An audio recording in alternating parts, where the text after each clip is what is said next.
Hello. Welcome to Emma's Torch. How I'm are you? Carrie. Very Thank great you to so meet much you. for being here. Oh, thanks for having us today. Let us we're disrupt everything, but not disruptive at all. It's truly an honor. As I'm sure you know, we're a nonprofit social enterprise, and we provide culinary training and work placement support for refugees, asylees, and survivors of human trafficking.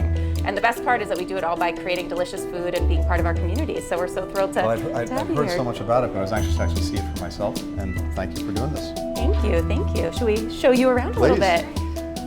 The way that our program is structured, our students join us for 2 months. And so they do a combination of employability, equity, and empowerment training, as well as culinary skill training. And they also rotate throughout both front of house and back of house so that they're learning all of the skills that they need to begin careers with upward mobility in the culinary industry. And we pay our students full-time wages, whether they're learning in an English class, working on the line, going on field trips. And it's been really exciting to see all of our employment partners. You know, they don't just want to hire one student, they want to hire them all, they want to bring us in. And so it's been a really wonderful way of not just saying, but showing that we really are willing and able to welcome in new arrivals.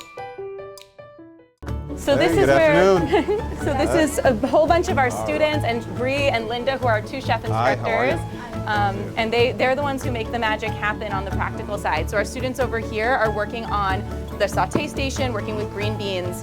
Everybody rotates so that by the time you've graduated, you've done it all, and you can go into your job interview and say, I'm ready, I can be in your saute, I can be in garde manger, I can be front of house, I am the person for you.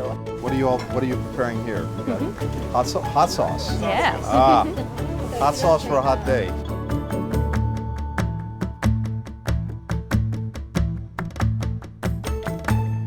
One of the biggest challenges we face, not just as a country, but as a world. We were talking about this again this morning because it's World Refugee Day. We have more people forcibly on the move around the world than at any time in recorded history, more than 120 million, and of those, what, some 43 million refugees.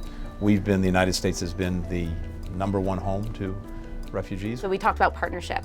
Invariably the conversation is, well, my grandfather came here, or my mother, or my grandparents. And that's why, you know, we're named after Emma Lazarus, who wrote the words on the Statue of Liberty. And you know, I love a Jewish history nerd, so I'm like, I love that we get to tell everybody about Emma, but something that was so amazing about her was that she saw these boats coming in, and she saw these challenges, and she didn't turn away from it and say, well, they're not us, that's someone else. She had this vision that the thing that isn't just nice to do, but the thing that makes America what America is our ability to welcome in the stranger.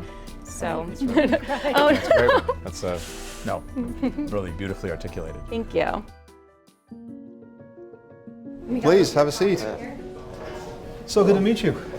I was really frustrated what I can do here. I used to be doing something in Nicaragua. When I came here, you say, I want to do something where I really like it. Yeah. And I like to do political activities, but I like to cook too. Emma's Torch in my life helped me a lot to take decisions. Right now I'm doing some catering by myself, and I'm still working.